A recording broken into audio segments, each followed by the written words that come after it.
50 ದಿವಸ ಕನ್ನಡ ಲಾಕ್ ಚಾಲೆಂಜಲ್ಲಿ ದಿವಸ 21 ಆಗಿತ್ತು. ಬೆಳಿಗ್ಗೆ ಗಾಡಿ ಇಟ್ಕೊಂಡು ಎಲ್ಲಿಗೆ ಹೊರಟೆ ಅಂದರೆ ಒಂದು ಬ್ಲೇಸರ್ ಇವೆಂಟ್ ಒಂದಿತ್ತು ನಮಗೆ. ಅದಕ್ಕೆ ಗಾಡಿ ಇಟ್ಕೊಂಡು ಸೀದಾ ನಾನು ಸೆಡ್ಡಿಗೆ ಹೋದೆ. ಹೋಗೋ ರೂಟಲ್ಲಿ ಕ್ಯಾಮರಾ ಇಟ್ಕೊಂಡು ನನ್ನ ಸೈಡ್ ಒಂದು ಪೋಸ್ ಕೊಟ್ಟೆ. ಹೋಗುವಾಗನೇ KPT ಸಿಗ್ನಲ್ ಮಳೆ ಬರೋ ಥರ ಇತ್ತು. ಮಳೆ ಬರಲಿಲ್ಲ ಮಾತ್ರ. ಸೆಡ್ಡಿಗೆ ಹೋಗಿ ರೀಚ್ ಆಯಿತು. ಸ್ಯಾಮ್ ಬದ್ದು ಪಕ್ಕದಲ್ಲೇ ಕೂತ್ಕೊಂಡಿದ್ದ. ಈ ರೋಷನನ್ನ ಅರಶಿನ ಎಲೆಯನ್ನು ಕಟ್ತಾಯಿದ್ರು. ಯಾಕೆಂದರೆ ಇವತ್ತು ನಾಗರ ಪಂಚಮಿ ಎಲ್ಲ ಸೇಲ್ ಮಾಡಲಿಕ್ಕೆ ಅಂತ ತುಂಬ ತಂದಿದ್ದು. ಒಂದು ಕಟ್ಟದಲ್ಲಿ 12 ಎಲೆ ಅಂತ ಕಟ್ತಾಯಿದ್ರು. ನಾನು ಹೇಳಿದ್ದೆ ಜಾಸ್ತಿ ಬಗ್ಬೇಡಿ, ಸ್ವಲ್ಪ ಪೋಸ್ ಕೊಡಿ ಅಂತ. ಆದ್ಮೇಲೆ ಪೋಸ್ ಕೊಡ್ತಿದ್ರು. ನಮಗೆ ಸ್ಪಾಟಿಗೆ ಹೋಗ್ಲಿಕ್ಕೆ ಇತ್ತು. ಲೊಕೇಶನ್ ಹಾಕುವಾಗ ಇದ್ದದ್ದು ನಮಗೆ ಖಾಲಿ 12 ಕಿಲೋಮೀಟರ್ಸ್. ಆದರೆ ಗಂಟೆ ಮಾತ್ರ 2 ಗಂಟೆ 49 ನಿಮಿಷ ತೋರಿಸ್ತಾ ಇತ್ತು. ಅದಕ್ಕೆ ಹೇಳಿದ್ರು ಲೊಕೇಶನ್ ಜಾಸ್ತಿ ನಂಬಾರ್ದು ಅಂತ. ಬೈಕಲ್ಲಿ ಪೆಟ್ರೋಲ್ ಇಲ್ಲ ಅಂತ ಪೆಟ್ರೋಲ್ ಪಂಪಿಗೆ ಹೋಗಿ ಪೆಟ್ರೋಲ್ ಹಾಕಿ ಆಯಿತು.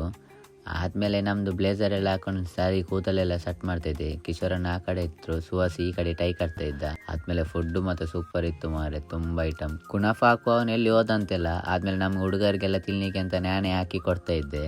ಆದಮೇಲೆ ಊಟ ಕೂತ್ಕೊಂಡ್ವಿ. ಆದರೆ ಊಟ ಮಾಡುವಾಗನೇ ಸಂಜೆ 5 ಗಂಟೆ ಆಗಿತ್ತು ಮಾರೆ. ಜನ ಬರ್ತಾನಿದ್ರು. ಆದಮೇಲೆ ಗಾಡಿ ಇಟ್ಕೊಂಡು ಸೀದಾ ನಾವು ಮತ್ತೆ ಎಲ್ಲಿ ಹೊರಟಿದ್ದಂದರೆ ಸೆಡ್ಡಿಗೆ ಹೋಗುವಾಗ ಒಂದು ಕ್ಯಾಮರಾ ಇಟ್ಕೊಂಡು ಮುಂದೆ ವೀಡಿಯೋ ಮಾಡ್ತಿದ್ದೆ ನಾನು. ಆದಮೇಲೆ ಆಟ ಆಡಲಿಕ್ಕೆ ಕೂತ್ಕೊಂಡ್ವಿ ಟೇಬಲ್ ಬೇಡ. ಅವರು ಆಟ ಆಡ್ತಿದ್ರು, ನಾನು ನಿಂತ್ಕೊಂಡು ನೋಡ್ತಾ ಇದ್ದೆ. ಆದಮೇಲೆ ಸ್ಯಾಮ್ ಬಂದ.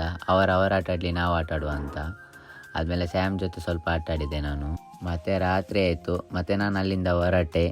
ತುಳುನಾಡ ಲಾಗ್ 19 ಪೇಜಲ್ಲಿ ಯಾರಾದರೂ ಫಸ್ಟ್ ನೋಡ್ತಿದ್ದವರಾದರೆ ಫಾಲೋ ಮಾಡಿ, ಲೈಕ್ ಮಾಡಿ, ಸಪೋರ್ಟ್ ಮಾಡಿ. 50 ದಿವಸ ಕನ್ನಡ ಲಾಗ್ ಚಾಲೆಂಜಲ್ಲಿ ದಿವಸ 21 ಆಗಿತ್ತು. ಲಾಗನ್ನು ಮುಗಿಸ್ತಿದ್ದೀನಿ. ಬಾಯ್ ಬಾಯ್, ನಾಳೆ ಸಿಕ್ಕುವ.